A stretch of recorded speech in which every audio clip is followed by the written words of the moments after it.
कपड़े धोने वाली बहू। शादी के पहले से ही विभा को कपड़े धोने का बड़ा शौक था।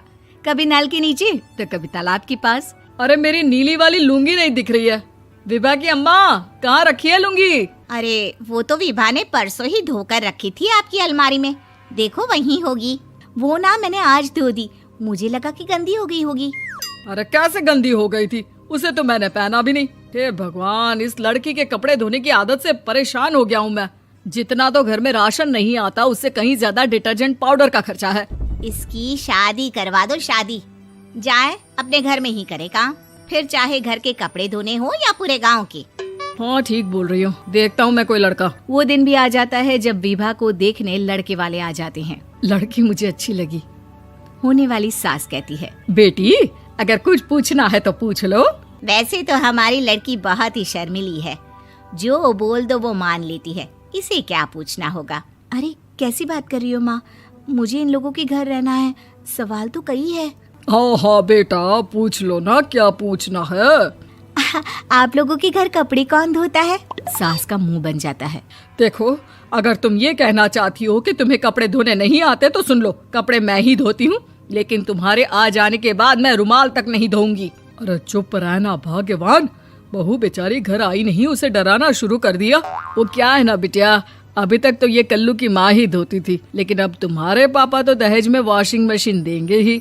तभी विभा की माँ बोल पड़ती है, सवाल भी पूछा तो क्या। वैसे भाई साहब, मशीन की तो फिर भी कपड़े धोने की कैपेसिटी होती है। मतलब जो बिटिया दे रहे हैं ना विभा, इसे कपड़े धोने का बहुत शौक है। ये आप लोगों के क्या, आस पड़ोस गांव मोहल्ले सबके कपड़े धो दे और उफ तक ना करे।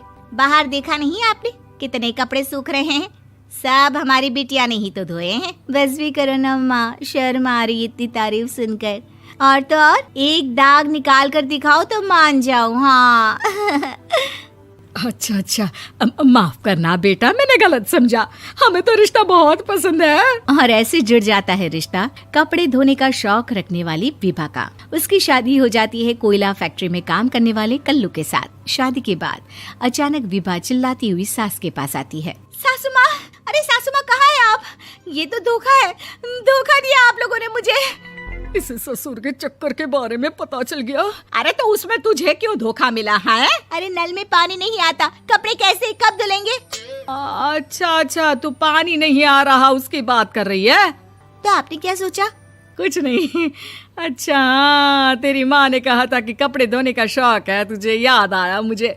शौक बोलकर कपड़े धोने वाले मेरे जुनून को कम ना आके सासू माँ, कपड़ा धोना मेरा गुरूर है। तभी पति भी वहाँ आ जाता है। अभी मैंने इसे सनी देओल की फिल्म दिखाई है, उसी के डायलॉग मार रही है माँ। अच्छा सुन, साफ साफ बता रही हूँ, पानी सुबह 4 से 6 और शाम को 10 से 12 आता है, समझी? विभा टाइमिंग सुनकर हैरान हो जाती है। ये क्या भूतों का मोहल्ला है? सुबह 4 बजे उठकर कौन कपड़े धोता है? 4 बजे टंकी में पानी जाता है, फिर सारा दिन धोना ना, किसने मना किया? अरे कैसी बात कर रही हैं? 200 लीटर की टंकी में कितने कपड़े धो लूंगी मैं? सुबह ही उठ जाऊंगी मैं। अब क्या था, विभा सुबह 4 से लेकर रात के 12 बजे तक कपड़े ही धोती रहती। एक रोज सास पड़ोस से निकलकर कहीं जा रही होती है कि साथ वाली कहती है, हाँ कल्लू की माँ, जरा ये बताओ कि 2 साड़ी है, 2 ब्लाउज और एक पेटीकोट और एक नाड़े वाला लंबा कच्छा। हाँ तो? अरे तो क्या, कितना लोगी धुलाई ये बताओ। धोबन दिख रहे हैं हम क्या? हमारे पति सरकारी नौकरी से अभी रिटायर हुए हैं और बेटा सुपरवाइजर है कोयला फैक्ट्री में। धोबन समझ रखा है हमें? हाय रे कल्लू की अम्मा, माफ कर दो, वो तो मोहल्ले में यही सब बता रहे थे कि तुमने बहू को कपड़ा धुलवाने के काम में लगा दिया है। सास को पड़ोसन की बात सुनकर गुस्सा आ जाता है। वो घर पहुंचती है जहां घर के बाहर ही इतने सारे कपड़े सूख रहे होते हैं जितने कि किसी धोबन के घर पर। अरे ओ कल्लू की दुल्हन, बाहर निकल। माँ जी यहीं आ जाओ, बाथरूम में चादर धो रहे हैं हम। अरे अभी हम धोते हैं, तुमको बाहर निकलो। ये आस पड़ोस वाले बोल रहे हैं कि हम बहू से कपड़े धुलवा कर उसे कपड़ा धोने वाली बना दिए हैं। अरे छोड़ो ना माँ जी, किन लोगों की बातों में आती हो?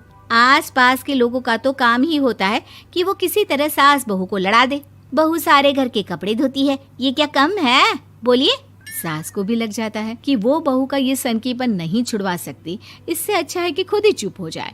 एक रोज सास और बहू मंदिर जाते हैं, जहाँ सास की साड़ी वहाँ खड़ी भीख मांगने वाली से मिलती है। माँ जी क्या बात है, आपकी साड़ी उस भिखारन से कितनी मिल रही है ना? हाँ हाँ देखो तो, दोनों की साड़ी मिल रही है। क्या बात है कल्लू की अम्मा, तुम खुद को तो अफसर की बीवी बताती हो और ऐसी सिंपल सी प्लेन साड़ी पहनकर घूमती हो। सिंपल और प्लेन नहीं है ये साड़ी। तो क्या सोने के धागे से फूल बने हैं? कुछ भी सासू माँ, कुछ भी। हाँ बने थे इस साड़ी में सोने के धागे से फूल। मेरे पति लेकर आए थे मद्रास से स्पेशली मेरे लिए 10,000 की। ताहे भाई साहब इस भिखारन के लिए भी सेम टू सेम साड़ी लेकर आए होंगे 10,000 की।